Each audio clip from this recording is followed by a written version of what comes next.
Hey, what's going on, everybody? Welcome back to another episode of High Strangeness. I'm your host, as always, Paul Aguilar. Really appreciate you guys stopping in for another episode. If you guys aren't already a subscriber and you really enjoy what we do here, please consider subscribing to the show, giving us a thumbs up, and turning that bell icon on as well so that you guys don't miss an episode in the future. If you guys enjoy the work that we do here, please consider sharing the link to the show with a friend, family, colleague, whatever you got. Share that out. That really helps out a lot. Today's episode, we are going to be talking about the mystery of Ashoka's 9 unknown men, which as you can see on the screen there, and what I've been told is kind of like India's version of the Illuminati.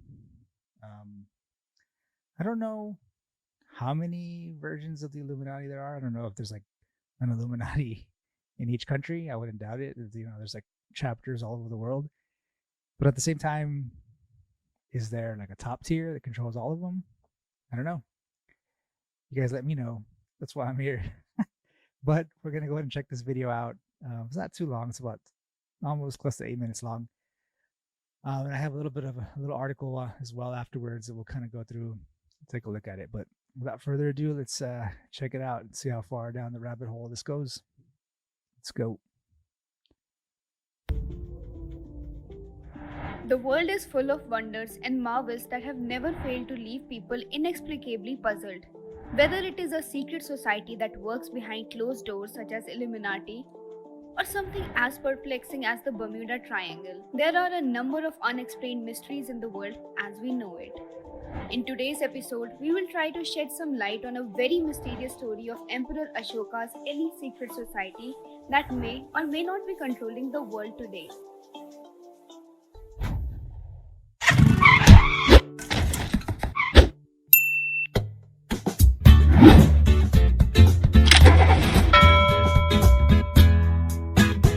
That wasn't loud at all. The story begins when the Maurya dynasty was founded by Chandragupta Maurya. The dynasty lasted from 321 to 185 BCE. Mauryan Empire was the first empire to encompass most of the Indian subcontinent. Bindusara was the second ruler of the Mauryan Empire and the son of Chandragupta. Chandragupta and Bindusara were crucial for the Mauryan Empire, but the next ruler after Bindusara became the most powerful king of the Indian subcontinent in ancient times. Chandragupta Maurya's grandson Ashoka was the third ruler of the illustrious Maurya dynasty. He reigned between 273 BC and 232 BC and took the empire to its greatest geographical extent and its full height of power. His empire consisted most of India, South Asia and beyond, stretching from present-day Afghanistan and parts of Persia in the west, to Bengal and Assam in the east, and Mysore in the south. In his initial ruling time, Ashoka was documented as the cruelest and the most ruthless ruler, but later he became the most benevolent king after experiencing a particularly gruesome war at the Battle of Kalinga. His glorious time is considered as the most prosperous time in the history of India. He was also given the title Devanam Priya Priyadarshi, which means one who looks upon others with love. Embracing Buddhism was one of the greatest turning points in Emperor Ashoka's life. The Ashok's thumb has lions roaring in 4 directions has also been taken as the emblem of the Republic of India. This is a bit of brief of the reign of Ashoka. But do you know the story of Ashoka and his 9 unknown men? Nope. So the 9 unknown men were to India as Illuminati is to the Western world, but only more intriguing and mysterious. After Ashoka's dramatic transformation of heart in the Battle of Kalinga, he realized as a true king he must win the people's heart instead of cities. This took him on the path to Buddhism. He realized that power can lead to the extinction of this world, which can be lived in a peaceful days. He swore off violence forever and thus created the Society of the 9 Unknown Men after 226 BC. He gathered 9 brilliant minds in India, and each of these Excuse me. So this is like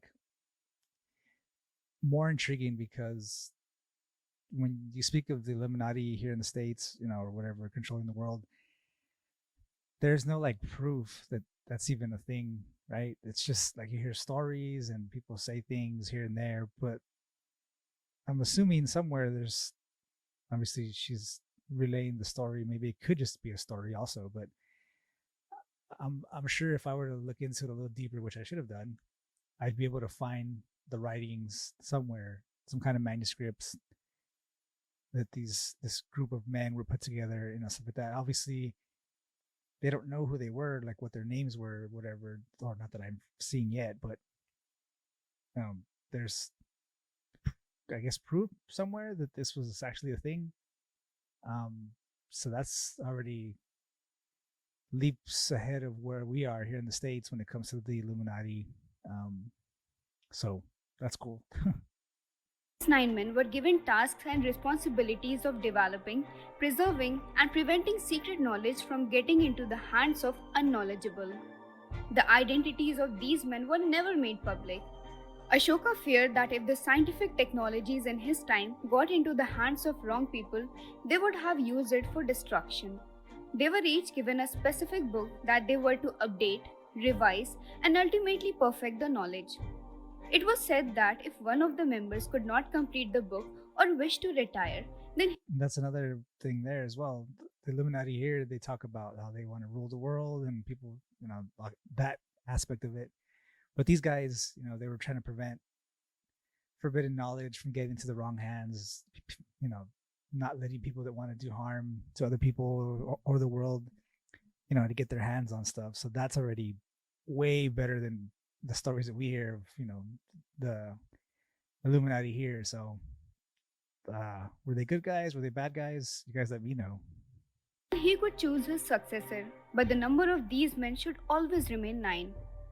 These books are believed to have consisted of supreme knowledge, even the unimaginable secrets of anti-gravity and time travel. The world learned about the existence of the 9 men from an English writer Talbot Mundy's book, The 9 Unknown Men, in 1923. Mundy in his book explained that the members constantly updated the books and shared the knowledge to wise men of different fields in the world for the greater cause of humanity. Let's decode the 9 books. And I actually purchase that book, so I'm gonna read it. But when I purchased the book, there was a lot of really bad reviews of the book, and I read through some of them, and there was a lot of people that were saying that the books were full of shit, that it wasn't true, and they was just making stuff up and all that kind of stuff. So whether that's true or not, I have no idea. It could be that he's just making stuff up, but if this goes way before him, then I don't know, maybe he's embellishing a little bit, but it could just be people trying to ruin the book, maybe, so that you don't look into it deeper, which it's kind of like the reason why they don't teach cursive writing in school anymore. Just think about a lot of the old documents in history, all of them were written in cursive. Like, even the Constitution and all these important documents throughout history and the Bill of Rights and all these things were all written in cursive, right? So if they stop teaching cursive in schools, obviously kids are not going to know how to read cursive, and therefore they won't understand their history and learn their history. And so, subtle ways like that. So it could be one of those things as well. Propaganda. The first book dealt with the techniques of propaganda and psychological warfare. This was the most dangerous of all, as it taught how to manipulate the opinion of the masses. This book could have altered the thoughts and have made anyone govern the whole world. Physiology. The second book discussed physiology, which explains how to kill a person simply by touching. It is known as the touch of death, where a person can be killed by touching a nerve pulse in his body. It is believed that the martial art and judo are the result of leakages from the second book. Microbiology. The third book dealt with biotechnology and microbiology. It is believed that the cholera vaccine came from the knowledge that was retained in this book. Alchemy. The fourth book focused on alchemy and transmutation of metals. Mandi supported this theory by stating one of the times wherein severe drought, temples and religious relief organizations received large quantities of gold from a secret source. Communication. The fifth one enlightened the reader about communicating with the terrestrial and extraterrestrial. It is concluded that the 9 unknown men were aware of the alien presence. Gravity. It's just funny that they used the xenomorph. The sixth one spoke of the concept of Vaimanika Shastra, or the art of building spaceships or UFOs. It contained the Which makes a lot of sense when you look at how Hitler used a lot of the Indian ancient technology, and they were building the Glocke, which is the bell, which was supposed to be like a flying bell-shaped spaceship or whatever. So it's that first picture that they showed really looked like it. Where is it? Which one was it? That The first sixth one spoke of the concept of Vaimanika. That one. That looks eerily like the Glocke in Germany, which is the flying bell. So it all kind of comes together. Shastra, or the art of building spaceships or UFOs. It contained the secrets of gravitation and instructions on how to build an anti-gravity flying machine known as a Vimana.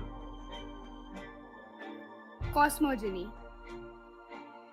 The seventh one was about cosmology, the matter of the universe, and the secret of time travel. Light. The eighth one could teach the reader how to control the speed of light and use it for our advantage. This book explained how to change the speed of light to use it as a weapon. Sociology. The final book discussed sociology. It would speak of the evolution of humans, the evolution of societies, including their downfall. It contained ways to create, nurture, and destroy a whole culture or civilization. Surely the books appear to be the ultimate source of all the knowledge known to mankind, and one might argue that they sound too good to be true. But were the 9 unknown men real? We cannot say for sure. According to the legends, these 9 men leaked information from time to time from their books to save mankind from destruction. There's no proof they existed, but there's also no proof that they don't. Maybe Ashoka's 9 men are watching over the world, or maybe this is just a fascinating story to keep us intrigued. Whatever it is, the society is definitely in need of some saving. Friends, we are... Yeah. So that's exactly what I was saying. So there, that kind of threw my whole theory out the window when we started. I mentioned how that there was more proof that these guys existed than like the regular Illuminati, I guess. But she just obviously said that there's no proof either. So it's just another story, but it's still very interesting. I mean, I don't doubt that somebody has some giant library somewhere that has answers to all of life's questions. Technology, medicine, space travel, all that kind of stuff, right? It's got to exist out there somewhere. Yeah, when you think about the miles and miles and miles of tunnels that exist underneath the Vatican and stuff. So, I mean, the Vatican is like number one for me. I would love to get access to the tunnels and archives underneath the Vatican. The Library of Alexandria, when that whole thing burned down, can you imagine all of the knowledge that was in that library? Like books and manuscripts and writings and all kinds of stuff for centuries and centuries. They just had a bunch of information in their books and all kinds of stuff. Man, I would love to have seen what was in there. It's a shame it all burned down. I'm sure it didn't all burn down, but if you're trying to look for important information, the Vatican archives has to be the number one place to go. I think there's like close to 10 miles underground of just documents and all kinds of stuff. So that would be awesome to see. But yeah, guys, I hope you guys enjoyed this video. It's definitely another odd one. Some stuff that you wouldn't really think to look at, but there it is. So hope you guys enjoyed it. Please consider subscribing if you aren't already a subscriber. Give us a thumbs up. Turn that bell icon on so that you guys don't miss an episode in the future. Yeah, and share the show with a friend if you guys enjoy what we do here. We really appreciate it. Hope you guys have a great rest of your weekend. We'll catch you in the next one. I'm out of here.